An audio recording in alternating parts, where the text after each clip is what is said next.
안녕하세요. 저는 40대가 된 여자입니다.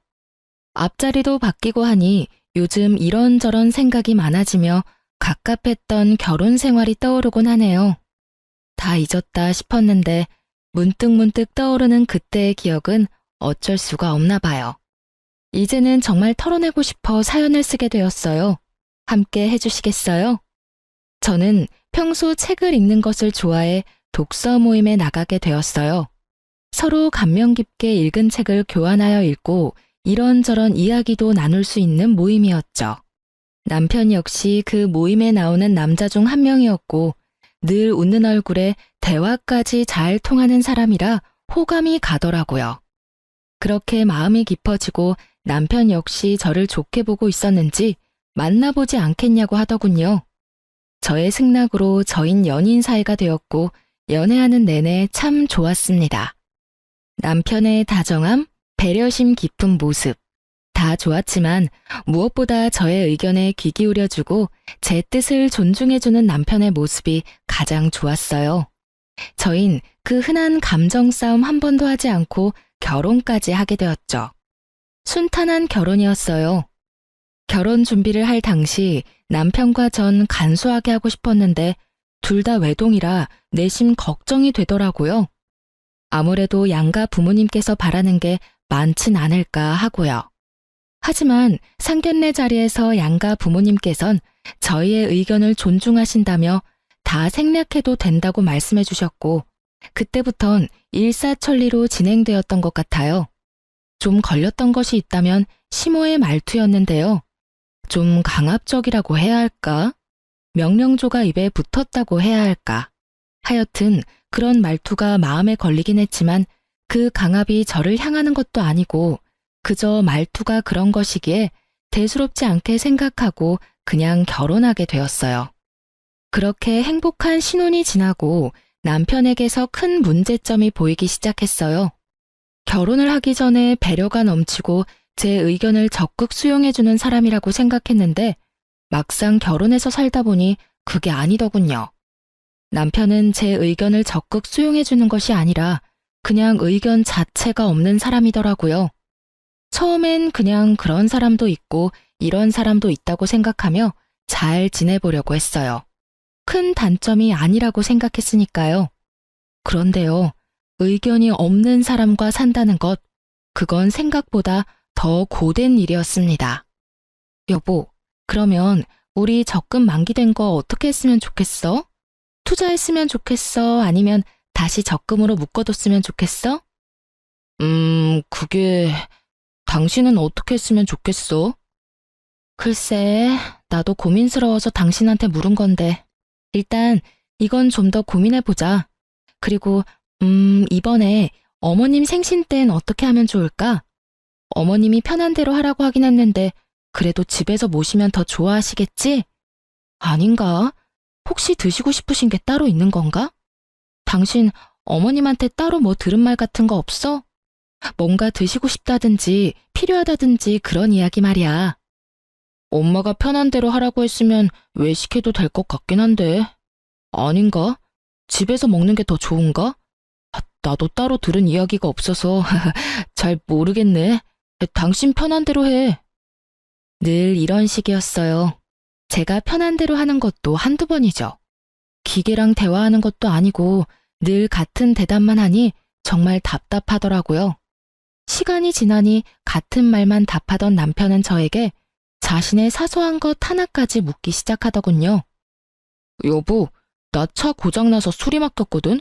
그런데 며칠 걸린다네. 아, 그래? 그런데 표정이 왜 그렇게 안 좋아? 혹시 사고 나서 고장난 거야? 어디 다쳤어? 아니, 그런 건 아닌데. 나 출퇴근할 때 있잖아. 버스 타야 할까, 택시 타야 할까? 아, 지하철도 있지? 뭐 타고 가는 게 좋을까? 뭐? 그것 때문에 표정이 그렇게 심각한 거야? 그게 고민스러워서 난 정말 이런 거 결정하는 거 너무 힘들어. 뭘 그렇게 고민해. 최단 경로 검색해서 나오는 대로 타고 가. 그러면 되지. 그런 방법이 있었지? 그래, 알겠어. 이때까진 대수롭지 않게 생각했던 것 같아요. 그냥 답답한 사람이 걱정도 많다, 이런 식이요. 그런데 어느 날은 양말을 보며 가만히 서 있더라고요. 원래 신던 양말들이 오래되어 새로 주문해서 넣어뒀던 터라 무슨 문제라도 생긴 건가 하는 마음에 남편의 옆으로 갔어요. 머리까지 잡아뜯으며 고민하는 남편은 제가 다가가 말을 거니 너무나도 심각한 얼굴로 이렇게 물어오더군요. 왜 그러고 있어? 얼른 준비하고 출근해야지. 그게 양말을 어떤 걸 신어야 할지 모르겠네. 검은색을 신을까? 아니다. 회색이 낫겠지? 아닌가? 흰색을 신어야 하나? 이쯤 되니 짜증을 넘어 화가 나더라고요. 어차피 신발 신으면 잘 보이지도 않는 양말 뭐가 그렇게 중요하다고. 그리도 심각한 얼굴로 10분이 넘는 시간 동안 고민을 하고 있다니 패션 양말 골라 신는 것도 아니고 저로서는 참 이해가 되지 않았어요. 아무거나 신어 여보. 아무거나 신기엔 너무 고민스러워서 그래. 그러지 말고 여보가 좀 골라주면 안 돼?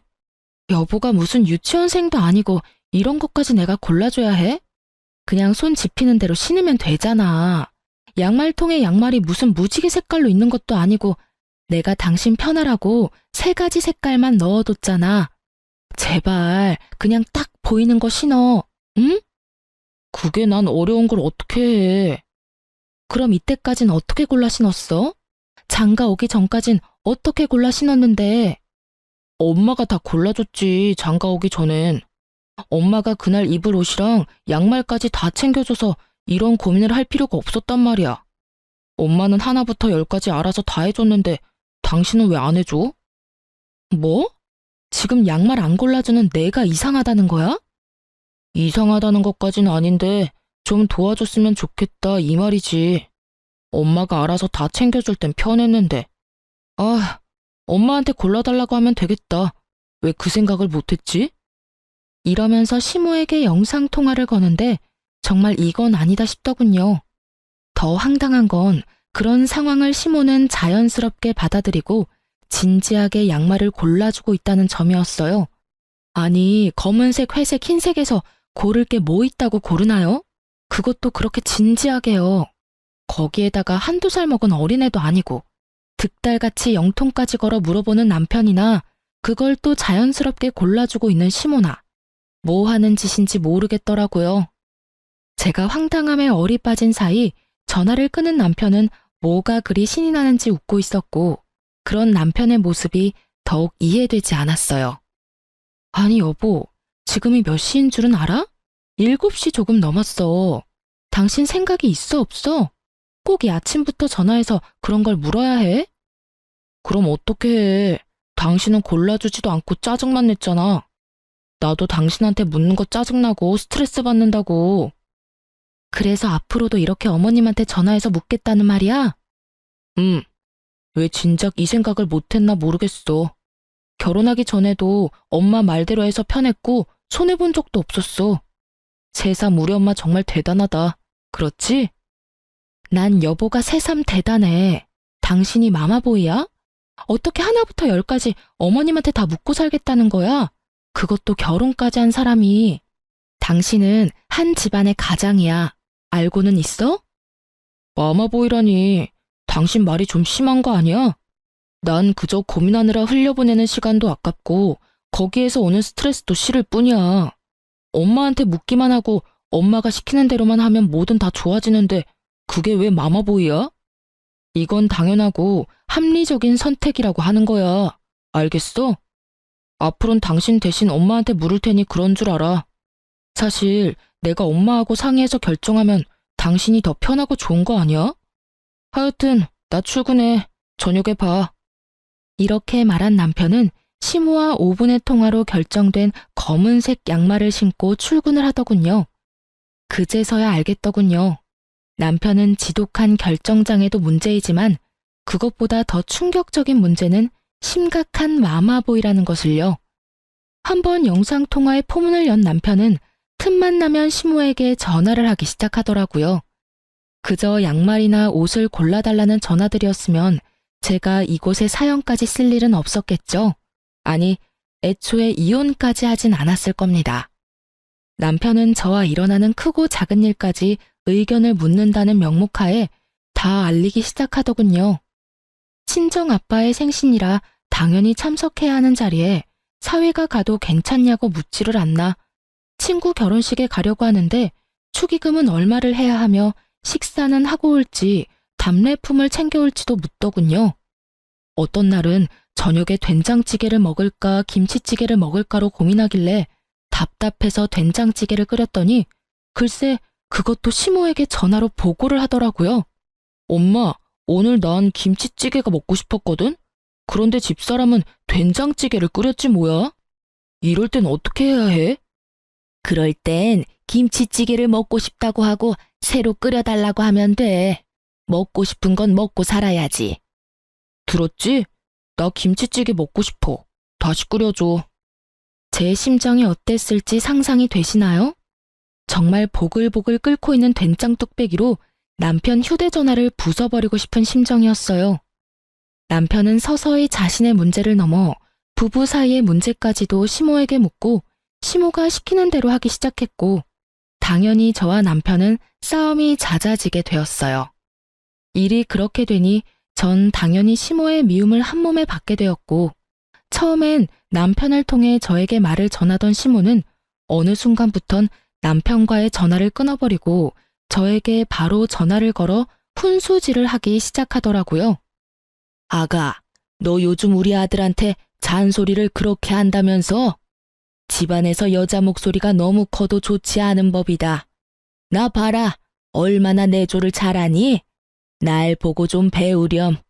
그리고 앞전에 우리 아들 입고 왔던 옷은 영 별로더라.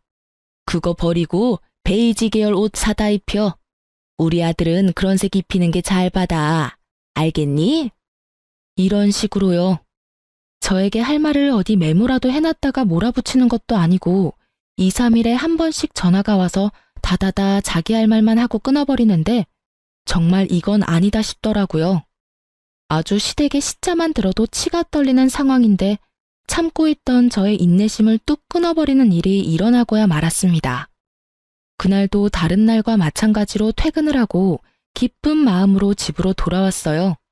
집엔 불이 환히 켜져 있었고 전 당연히 남편일 거라 생각했어요. 하지만 저희 집엔 남편은 없었고 누구보다 자연스럽게 주방에서 요리를 하고 있는 어머님이 있더라고요. 전 결혼을 하기 전부터 이건 절대 안 된다고 생각했던 것 중 한 가지가 이것이었어요. 시댁 식구뿐 아니라 친정 식구들이라도 부부의 공간엔 함부로 들어오는 것은 절대 안 된다고요. 왜 막장 드라마에도 그런 장면들이 가끔 나오잖아요. 아내와 상의도 하지 않고 시모에게 현관 비밀번호를 알려주는 그 생각 없는 남편놈들. 저런 생각 없는 놈들은 그냥 결혼을 하지 말고 혼자 평생 살아야 한다고 욕을 했었는데 그 욕 얻어먹어 마땅한 인간이 제 남편이었더라고요. 제 생각이 이러했기에 그 순간 시모의 행동은 절대 용납도 이해도 되지 않는 것이었어요. 이런 제 생각은 전혀 알지 못하는 시모는 저와는 달리 아주 평온한 얼굴로 주인인 양 저를 맞이하더라고요. 왔니? 아니 글쎄 우리 아들이 오늘 전화가 왔는데 집에 먹을 게 없다고 하면서 쫄쫄 굶게 생겼다고 하길래 왔단다. 오랜만에 너도 보고 싶기도 하고 음식도 할 겸 해서 말이야. 쫄쫄 굶기는 개뿔. 저요 요리 학원도 다녔었고 친정엄마에게 웬만한 건 다 배워와서 음식 꽤 하는 편이었어요. 거기에다 요리하는 것도 좋아해서 냉장고를 비우는 일도 없었고요. 그날도 전날 밤에 미리 재워둔 갈비부터 해서 밑반찬 3가지, 묵국까지 한 끼는 제대로 먹고도 남을 음식들이 있었는데 왜 그런 전화를 했는지 도무지 이해가 되지 않더라고요. 이쯤 되니 남편은 그냥 저를 괴롭히고 싶은가 하는 생각도 슬슬 올라오며 저의 화는 더욱 솟구치고 있었죠. 그렇지 않고서야 일을 이렇게까지 만들 리는 없을 테니까요. 냉장고에 오늘 먹을거리 다 만들어뒀는데 그이가 못 봤나 봐요. 그렇지 않아도 봤는데 우리 아들이 먹을 만한 게 없더라. 우리 아들은 그런 거 싫어해. 너 그러고 서 있지 말고 얼른 옷부터 갈아입고 와서 옆에서 좀 보고 배워. 내가 오늘 우리 아들은 어떻게 해야 좋아하는지 알려줄 테니까 말이야. 제가 미리 재워둔 갈비를 개눈 감추듯 먹고 그 양념에 밥까지 말아먹은 사람인데 그런 걸 싫어한다뇨. 그리 잘 먹었던 것이 기억이 나 굳이 피곤한 몸을 이끌고 장보다가 손수 재워둔 것이었는데요. 그냥 시모가 오고 싶어 안달이나 아들 핑계를 대고 와서 주방을 점령한 것이 분명해 보이더라고요. 전 이대로는 안 되겠다 싶었고 일단 옷은 갈아입어야 했기에 방으로 들어와 옷을 갈아입으며 최대한 마음을 가라앉혔어요. 심호흡을 몇 번이나 했는지 몰라요. 아무리 이 상황이 황당하고 화가 난다고 해도 흥분을 한 채 어른에게 제 뜻을 전하고 싶지 않았으니까요. 그렇게 전 주방으로 향했고 여전히 바쁜 시모에게 최대한 정중하게 말을 했어요. 저 어머님 부탁이 있어요. 응? 부탁? 말해보렴. 앞으론 저한테 먼저 연락하고 오시면 안 될까요? 그러면 제가 일찍 마치고 와 있을 수도 있잖아요. 오늘처럼 이렇게 아무도 없는 집에 들어와 있는 건 아무래도 제가 좀 그래요, 어머님. 부부 공간이기도 하고 집안 꼴이 엉망일 수도 있고요. 부탁 좀 드릴게요. 최대한 좋게 이야기했다고 생각했는데 시모는 그저 제 모든 것이 마음에 들지 않는다는 듯 들고 있던 국자까지 바닥에 내팽개치며 노발대발하기 시작하더군요. 뭐야? 내가 너 좋게 좋게 대해보려고 했는데 정말 안 되겠구나. 네가 뭔데 나한테 오라가라 하니? 여기 내 아들 집이야. 내 아들 집에 내가 오겠다는데 네가 뭔데? 제 집이기도 하니까요. 이 집 살 때 어머님 아들 돈만 들어간 거 아니고요. 제 돈도 반틈 들어갔으니 엄연히 따지면 저희 부부집이죠. 아, 그러니까 네 말은 그까짓 알량한 몇 푼 보탰으니 네 집이기도 하다. 이 말이지? 그래서 나보고 앞으로는 발길도 하지 말라. 이 말이 하고 싶은 게야? 아니요. 아예 오지 말란 말이 아니라 언제든 와도 상관없는데 연락은 주고 오면 좋겠다. 이 말이에요. 이렇게 집주인도 없는데 들어와서 이러고 계시는 거 제 입장에선 좀 곤란해요. 기분도 사실 좋진 않고요. 내가 기가 막혀서 아니 다 됐고 그래서 얼마 보탰니? 이 집 사는데 네가 보탠 돈이 얼마야? 그건 왜 물어보세요? 내가 그 돈 줄 테니 그 돈 받고 내가 앞으로 비밀번호를 누르고 이 집에 들어오든 배를 누르고 들어오든 아무 상관도 하지 말아라. 그깟 돈 얼마나 된다고? 네 집? 부부집이라고? 그게 어른한테 할 말이야? 그것도 시어머니한테? 정말 이 말을 듣는데 심장이 빨리 뛰기 시작하는 것이 느껴지더군요. 어른도 어른 나름이지. 더는 대접을 해줄 필요가 없다고 느낀 저는 그때부턴 참지 않고 시모에게 대응하기 시작했어요.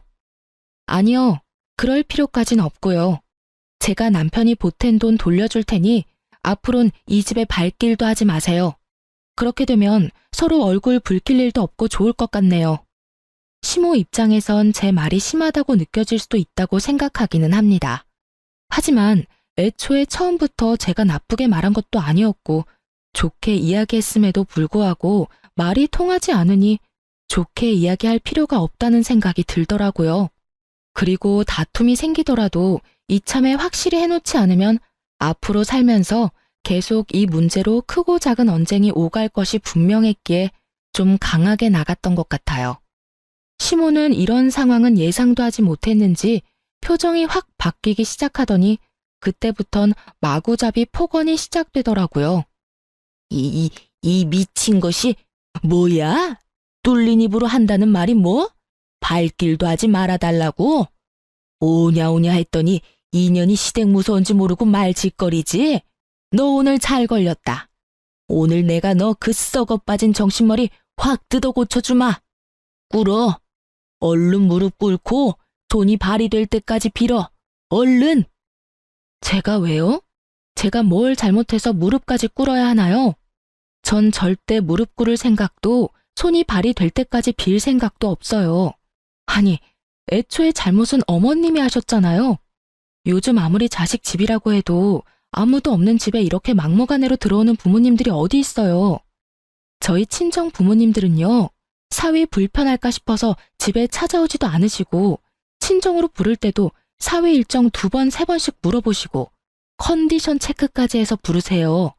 그런데 어머님은 제가 뭘 그렇게 잘못했다고 욕하면서 무릎까지 꿇으라고 하냐고요. 기어코 저의 입에선 쌓인 말들이 쏟아져 나와버렸고, 제 말을 듣고 있던 시모는 사연엔 차마 쓰지 못할 욕을 하기 시작하더군요. 각종 동물의 새끼들이 난무하고 제 어깨를 손가락으로 밀치기까지 하는데 차마 상종 못할 인간이라는 생각이 딱 들더라고요. 그래서 전 대화가 시작되기 전 혹시 모를 상황에 대비해 녹음 중이던 휴대전화를 버젓이 시모의 얼굴에 내밀었어요. 그러니 또 시모가 노발대발하며 물어오더라고요. 너 지금 뭐 하니? 설마 녹음하니? 네, 다 녹음하고 있어요. 혹시나 하는 상황이 오면 이런 것도 다 증거가 된다고 하더라고요. 그래서 미리미리 증거 확보하고 있어요. 사실 증거용으로 녹음한 것은 아니었고 남편에게 네가 오늘 나에겐 단 한마디 상의도 없이 시모에게 현관 비밀번호를 알려줘서 이런 상황까지 왔다는 것을 들려주려고 녹음한 것이었는데 이게 이런 식으로 쓰일 줄은 저도 미처 알지 못했네요. 하여튼 시모는 본인이 생각해도 말이 심해도 너무 심했다 싶었는지 이때부턴 말은 하지 않았고 말 대신 눈으로 욕을 하기 시작하더군요. 그러면서 본인이 만든 음식과 식탁 위에 올려져 있던 한약을 챙기며 이렇게 말하더라고요. 내 아들 먹이려고 한 음식 네 입에 들어가는 꼴은 못 보겠으니 다 챙겨가서 내 아들 먹이마. 그리고 이 한약은 너 임신 잘 되라고 비싼 돈 주고 지어온 한약인데 네 말대로 혹시 모르는 상황이 올 수도 있으니 이것도 가지고 가마. 네, 그렇게 하세요. 그리고 다음부턴 연락은 꼭 하고 오시고 빈집에는 들어오지 마세요. 못된 년 같으니라고 오라고 부탁을 해도 앞으로는 올 일 없을 것이다. 오늘 네가 나한테 어떻게 했는지 잊지 말렴. 내 기필코 네가 땅을 치고 후회하게 만들어줄 테니. 마지막까지 대화를 욕으로 마무리한 시모는 현관으로 향했고 그 순간 퇴근하고 돌아오는 남편과 마주하게 되었죠. 머리끝까지 화가 난 시모는 남편을 지나쳐 나가버렸고 남편은 심상치 않은 분위기를 감지했는지 집으로 들어오려던 발걸음을 돌려 그대로 시모를 따라가 버리더라고요. 기가 얼마나 막히는지 그저 코웃음만 나더군요. 전 이때부터 심각하게 이혼을 고민하게 되었어요. 사랑? 물론 남편을 사랑하긴 했었죠. 그러니 결혼까지 하게 되었던 거고 그때껏 모진 수모도 참아왔던 거고요. 하지만 그 사랑이란 감정도 많은 실망들로 인해 식어버린 지 오래였고 무엇보다 저딴 인격의 시모를 진심으로 존경하며 잘 살 자신이 없었어요. 제 고민이 깊어지는 사이 일주일이 지났고 그렇게 가버린 남편은 연락도 없이 돌아오지 않고 있었어요. 하루 이틀이야 저 역시 머리가 복잡했기에 돌아오지 않는 남편을 보며 차라리 잘 됐다는 생각도 했었지만 그것이 3일이 되고 4일이 되더니 기어코 일주일 찍고 나니 아무리 그래도 이건 아니라는 생각이 들더라고요. 그래서 전 끝을 내더라도 얼굴을 보고 끝을 내야겠다는 생각에 시댁으로 찾아가게 되었어요. 시댁에 도착을 하니 어떤 젊은 여자가 시댁 문을 열고 들어가고 있었는데 한눈으로 봐도 처음 보는 여자인데 자연스럽게 열린 대문으로 들어가고 있더라고요. 누구인지 떠올리는 것도 잠시 제대로 닫히지 않은 대문을 열고 시댁으로 들어갔고 현관문도 열어보니 잠겨있지 않아 인기척을 내며 들어가려는 순간이었어요. 임신이라는 단어가 제 귀에 와서 딱 박히는 순간 전 모든 행동을 멈추고 시모와 젊은 여자의 대화를 엿듣기 시작했어요. 그러니까 임신은 언제든 가능하다 이 말이죠? 그거 참 다행이네요. 네, 병원에서 자궁도 건강하고 다른 문제점도 없다고 했어요. 결과지는 여기 있어요. 좋네요. 아유, 한 번에 임신이 되면 얼마나 좋을까. 내 나이도 있고 아들도 그렇고 빨리 손주가 보고 싶거든요. 오죽했으면 이런 짓까지 하겠어요. 이야기를 들어보니 시모가 드디어 정신이 나갔는지 대리모를 들인 것 같더라고요. 당장이라도 그 잘난 아들 이혼이라도 시키고 싶은데 저에게 이혼 사유는 없고 그렇다고 제가 호락호락 이혼을 받아들이지 않을 것이 분명하고 그런 와중에 손주는 빨리 보고 싶은데 제 피가 섞인 손주는 보고 싶지 않았던 시모가 이 미친 짓을 꾸민 것이었어요. 이런 정신 나간 일에 남편의 뜻은 어땠는지 생각할 필요도 없었어요. 그 인간은 엄마 말이라면 똥이라도 처먹을 그런 인간이었으니까요. 아, 약은 잘 챙겨 먹고 있죠? 이 한약 유명한 한의원에서 지어온 임신 잘 되는 약이에요. 이왕 일 치르기로 한 거 빨리 끝내는 게 서로한테 좋지 않겠어요? 네, 들어오던 날부터 해서 3일 동안 하루도 빠지지 않고 잘 먹고 있어요. 오늘은 배도 유난히 더 따뜻한 것 같고 그렇네요. 그래요? 비싼 값 하네요. 그리고 다시 한번 말하지만 우리 바깥 양반 앞에서는 지금까지 했듯이 내 먼 친척 딸이라고 해주면 돼요. 절대 실수하면 안 되는 거 알고 있죠? 네, 그럼요. 실수하지 않도록 할게요. 걱정하지 마세요. 3일이나 됐더라고요. 남편이 시댁에서 지내기 시작한 지 고작 일주일인데 그 젊은 여자가 시댁에서 지내기 시작한 게 3일이라니. 어이도 없고 머리 끝까지 화도 차올랐지만 일단 전 그 자리를 벗어났어요. 들이닥쳐 다 엎어버리고 끝내버리기엔 벌인 일에 비해 너무 약한 벌을 주는 것 같았으니까요. 집으로 돌아온 전 당장이라도 남편 놈을 집으로 불러들여야 하나 고민도 했지만 이미 이혼도 결심했겠다. 남편 꼴도 보고 싶지 않을 뿐더러 남편이 시댁에 있어야 진정한 복수가 될 것 같아 그냥 두기로 했어요. 전 어떻게 해야 할지 고민했고 묘수가 될지 무리수가 될지 모르겠지만 한 가지 방법이 번뜩 떠오르더군요. 다음날 전 꽤 일찍부터 시모의 집 가까운 곳에 차를 주차하고 남편이 돌아오길 기다렸어요.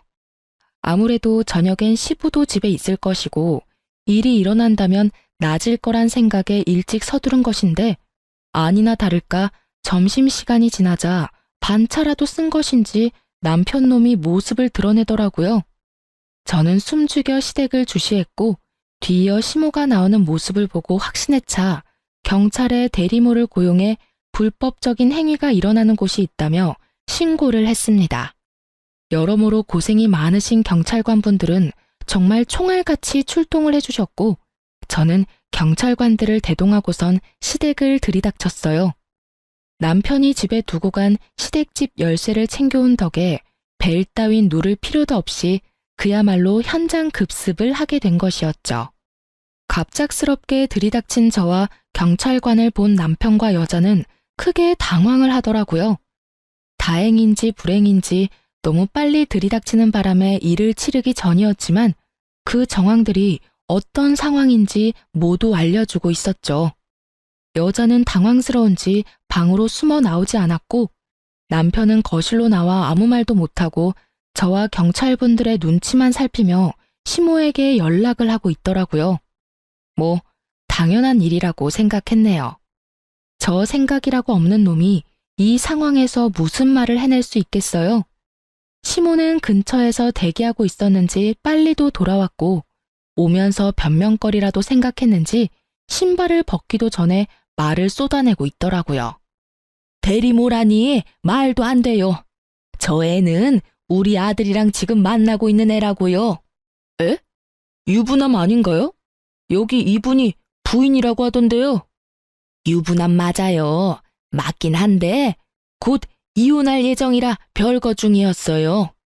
아무래도 며느리가 큰 오해를 하고 신고까지 한 모양인데 절대 그런 거 아니니 이만 돌아가 주세요. 이혼이라뇨? 전 이혼에 관해선 이야기 들은 적도 없는걸요.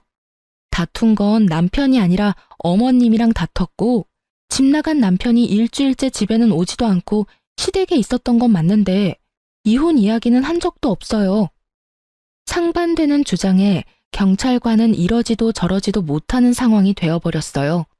대리모 처벌을 받게 된다면 제일 좋은 상황이겠지만 찾아보니 불법적인 행위는 맞으나 그걸 증명하는 것이 몹시 어려울 뿐 아니라 현실적으로 힘들 수 있다는 걸 알고 있었기에 이쯤에서 경찰관들은 보내드리기로 했어요. 애초에 저의 계획은 이 모든 광경을 경찰분들이 함께 보고 들어 훗날 혹시 모르는 상황에 이와 같은 사유로 신고했다는 기록을 남기고 또 저의 증인이 되어주시면 좋겠다 하는 마음에서 신고를 한 것이었으니까요. 저의 계획대로 경찰관들은 언제든 도움이 필요하다면 연락을 달라며 연락처를 주고 가셨고 시모는 저에게 고래고래 소리를 지르기 시작하더군요. 이 미친년아, 이게 무슨 짓이야? 경찰에 신고를 해? 네가 제정신이야? 누가 누구한테 해야 할 말을 하고 있는지 어머님이야말로 제정신이세요? 도대체 무슨 생각이면 이딴 짓까지 할 수 있는지 그 정신세계가 다 궁금하네요. 비치지 않고서야 이딴 짓을 벌일 생각을 하세요? 이렇게 된 게 다 누구 탓인데? 다 너 때문이잖아. 이게 왜 제 탓이에요? 미쳐도 곱게 미쳐야지. 왜 엄한 사람 탓을 하세요? 네가 날 무시해서 이런 일이 일어난 거다. 내 아들을 데리고 사는 주제에 네가 감히 날 무시해? 집에 발길도 하지 마. 연락을 해? 네가 내 말만 잘 듣고 그따위로 굴지만 않았어도 내가 이렇게까지 하진 않았을 거다. 이 모든 게 다 날 무시한 너 때문에 일어난 결과다.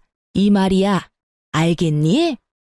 정말 정신이 나간 사람처럼 눈을 뒤집고 억지를 부리던 시모는 방에 숨어 떨고 있던 여자를 끌고 와 자신의 옆에 세우더니 이렇게 말하더군요. 난 얘를 내 며느리로 맞을 예정이니 넌 그런 줄 알고 당장 내 아들이랑 이혼해. 당장! 이혼하라고 하면 누가 겁낼 줄 아세요? 그깟 이혼 그렇지 않아도 할 거라고요. 돈 두둑하게 준비해두는 게 좋을 거예요. 저 소송을 하는 한이 있더라도 위자료 청구는 꼭 할 거니까요. 위자료? 우리가 왜 위자료를 줘야 하니? 그런 돈 먹고 죽으라고 해도 없다. 내 말 못 들었니? 우리 아들 이 여자랑 결혼시키려면 돈 들어갈 데가 한두 군데가 아닌데 너한테 줄 돈이 있겠니? 헛꿈 꾸지 말고 그냥 조용히 이혼이나 해. 알겠어? 아줌마, 법이 뭐 아줌마 뜻대로 마음대로 다 될 줄 아세요? 헛꿈은 아줌마가 꾸고 계시네. 꿈 깨세요. 재혼은 무슨, 이혼이나 제대로 하고 아들 재혼시킬 생각을 해야지. 시모의 말이 저도 어이가 없었는데 그 여자도 어이가 없긴 없었는지 두려움에 떨던 모습은 온데간데 없이 사라지고 크게 화를 내며 말하기 시작하더라고요. 잠시만요. 아줌마, 지금 무슨 소리를 하시는 거예요? 결혼이라니. 제가 언제 결혼한다고 했어요? 전 그저 일을 하러 온 것뿐이라고요. 여자의 반박은 예상하지 못했는지 시모가 크게 당황하며 여자를 설득하기 시작하더라고요. 시모의 설득에도 여자의 마음을 돌리기엔 부족해 보였지만요. 그게 아가씨 잘 생각해봐요. 우리 집 이 정도면 꽤 사는 편이고 우리 아들 능력도 좋아. 아가씨도 이런 일이나 하는 것보단 결혼해서 아기 낳고 안정적으로 사는 게 더 좋지 않겠어요? 며칠 되진 않았지만 내가 아가씨가 마음에 들어서 그래. 우리 바깥 양반한테야 사실 먼 친척이 아니라 친구 딸이었다고 둘러대면 되는 거고. 어때요? 좋지 않아요? 좋기는요? 제가 비록 돈이 급해서 이런 제안을 받아들이긴 했지만 이딴 남자랑 결혼할 생각은 죽어도 없다고요. 거기에다가 이런 시어머니라니 제가 미쳤어요?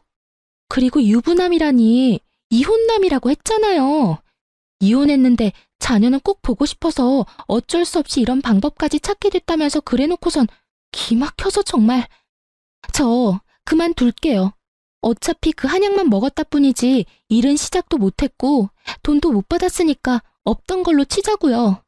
그럼 전 가볼 테니 집안일은 알아서들 해결하시라고요. 아가씨, 그러지 말고 다시 생각해 봐요. 몇 번을 생각해도 제 생각은 변하지 않으니 이것 좀 놓으시라고요. 간절하게도 매달리는 시모의 팔을 뿌리친 여자는 자신의 짐을 챙겨 현관문을 열었고 그 순간 사람들이 우르르 넘어지듯 시댁으로 들어오는 것이 아니겠어요? 알고 보니 조용한 동네에 경찰들이 왔다 갔다 하니 궁금했던 동네 사람들이 시댁 앞으로 서성이기 시작했고 궁금증을 참지 못했던 몇몇 분들이 열린 대문으로 들어가기 시작하자 뒤따라 많은 사람이 들어오게 되었고 그렇게 모인 사람들은 현관 앞에 귀를 세우고 모든 대화를 엿듣게 된 것이었어요.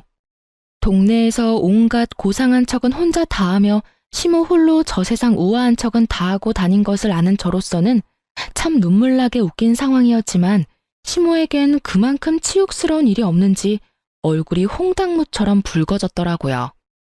이게 무슨 개망신이야? 다들 뭘 보고 있어요? 당장 나가지 못해요? 시모의 호통에 다들 밖으로 나가긴 했지만 눈빛들이 초롱초롱한 걸 보아하니 중요한 내용은 다 들은 것 같더라고요. 시모는 이런 상황 역시 전부 제 탓으로 돌리고 싶은지 저에게 또 온갖 말을 쏟아내더라고요. 이게 다 니년 때문이라고. 이게 무슨 망신이야? 이제 동네에 얼굴을 어떻게 들고 다니냐 이 말이다. 이 와중에도 제 탓인가요? 정말 이 정도는 병이에요. 나한테 이러고 있을 시간에 병원이라도 가보는 건 어때요? 요새 정신병원 생각보다 좋다고요. 무엇이 어쩌고 저째? 너 내가 가만둘지 알아? 너 이렇게 독하고 되바라지지 못한 년이라고 다 소문내고 다닐 거다. 그렇게 되면 네가 얼굴이라도 똑바로 들고 다닐 수 있을지 알아? 네 인생 거기에서 끝이다 이거야. 아줌마, 명예훼손이라는 죄가 생각보다 커요. 그러다 제가 합의라도 안 해주면 어디 가야 하는지는 잘 알고 있죠? 깜빵 가야 해요, 깜빵. 뭐 생활비 안 들고 좋긴 하겠네요. 머리채 정도는 잡혀줄 요량으로 한 말인데 시모는 아무 말도 하지 못하고선 목덜미만 잡고 곡소리를 내고 있더군요. 마음에 담아뒀던 말도 다 했겠다. 상황을 보니 제가 거기에서 더 할 일은 없어 보이더라고요. 이미 제가 바랬던 것보다 더욱 만족스러운 상황이었으니까요. 전 한 가지 중요한 사실과 더불어 이혼을 통보하고선 시댁에서 나왔어요. 혹시 알아? 나 여기 들어오는 순간부터 시작해서 지금까지 다 녹음 중이야. 덕분에 이혼 과정이 좀 더 수월할 것 같네. 이혼 서류 보낼 테니까 도장 찍어서 법원으로 가지고 와. 그러면 법원에서 보자. 혼자 오기 그러면 네 엄마랑 오든가 해. 전 집으로 돌아왔고 실시간으로 변하는 감정 앞에 울다가 웃다가를 계속해서 반복했던 것 같아요. 생각보다 더 잔혹했고 더 아프더라고요. 그렇게 감정의 널뛰기 속에서 헤어나오고 있는 순간 시모와 남편이 찾아왔더라고요. 그 순간에도 남편은 입을 다물고 있었고 시모가 주도해서 말하기 시작했어요. 예, 일이 이렇게까지 됐는데 계속 같이 살라는 말은 하지 않으마. 이혼은 물론이고 조건도 다 맞춰줄 테니 부탁 한 가지만 들어주면 안 되겠니? 부탁이요? 그래, 뭐 어려운 건 아니고 혹시나 우리 영감한테 연락이 와서 이혼하는 이유에 관해서 물으면 그냥 성격 차이라고 해주면 안 되겠니? 오늘 있었던 일은 제발 비밀로 좀 해주렴. 찾아와서 한다는 말이 고작 그거예요? 그럼 부탁하기 전에 저한테 사과라도 해야 하는 거 아닌가요? 당신도 그래. 이런 상황에서도 입국 다물고 있는 게 말이 돼? 나한테 안 미안해? 나한테 할 말이 전혀 없냐고. 미안해 여보. 내가 다 잘못했어. 그러니까 엄마 말대로 아버지한텐 제발 비밀로 해주라. 아버지 알면 진짜 큰일 나. 왜? 아버님이 아시면 큰일이라도 나나 봐. 그야, 당신도 잘 알잖아, 아버지 성격. 아버지가 아시는 날엔 모르긴 몰라도 집에서 쫓겨날 거야. 그게 겁나는 인간이 그딴 짓을 해? 엄마가 괜찮다고 했단 말이야. 넌 엄마가 죽으라고 하면 죽을 거야? 됐다 됐어. 내가 너 같은 마마보이랑 무슨 말을 하겠어? 일단 알겠으니까 네 엄마 데리고 좀 가. 두 사람 계속 보고 있다간 정말 큰 사고 칠 것 같으니까. 두 사람은 몇 번이나 정말이냐며 되묻더니 돌아가더라고요. 전 정말로 아버님에게 알릴 생각이 없었어요. 왜냐고요? 이미 아버님은 알고 계셨으니까요. 제가 시댁에서 나오는데 실행력 하나는 끝내주는 동네분이 이미 아버님에게 전화를 걸어 모든 사실을 알리고 있더라고요. 그러니 두 사람의 애원대로 제가 비밀로 한다 한들 이미 소용없는 일이지 않겠어요? 그 비정상적인 집안에서 유일하게 정상적인 분이 아버님이시니 두 사람의 앞날이야 뻔했죠. 아니나 다를까 퇴근을 하신 아버님은 시댁을 뒤집어 엎어버리고 저에게 전화를 주셨더라고요. 수화기 너머로 들려오는 심오한 남편놈의 흐느끼는 소리가 참 들을만 하더군요. 아가야, 이야기 다 들었다. 내가 너에게 너무 미안해서 어떻게 미안하단 말을 전해야 하는지 모르겠구나. 정말로 미안하구나. 내가 너를 대신해서 두 사람에게 크게 한 소리 했다. 아무리 정신이 나갔다고 해도 어떻게 그런 짓거리까지 할 수가 있는지. 아휴, 너도 그렇다. 그런 일이 있었으면 혼자 끙끙거리지 말고 나한테 알렸어야지. 혼자 얼마나 힘들었을 거야. 내가 정말 그 말을 듣는데 우리 아가가 혼자 힘들었을 생각을 하니 억장이 다 무너져서 혼났어. 좋지도 않은 일 일찍 아셔봤자 이렇게 속상해하실 게 뻔하니 입이 안 떨어지더라고요. 죄송해요. 네가 죄송할 게 뭐가 있어? 내 걱정에 그런 걸 나도 다 알고 있는데. 어찌되었든 난 이 인간들한테 어떠한 도움도 주지 않을 테니 네가 하고 싶은 건 다 하렴. 알겠니? 네, 알겠어요. 그렇게 말씀해 주셔서 감사해요. 감사하긴. 늘 건강하거라, 아가. 네, 아버님도 건강하세요. 이 통화를 마지막으로 아버님과 더는 연락을 주고받는 일은 없었어요.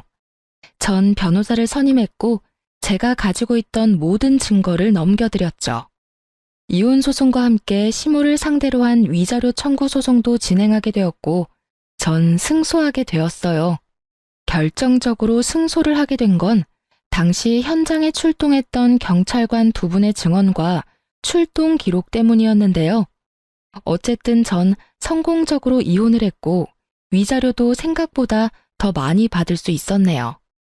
그 지긋지긋하던 시댁과의 인연도 끝이 나고 전 시댁이 있는 쪽으론 보지도 않고 살았는데 거래처 미팅이 하필 전 시댁 근처에서 잡히는 바람에 어쩔 수 없이 간 적이 있었어요.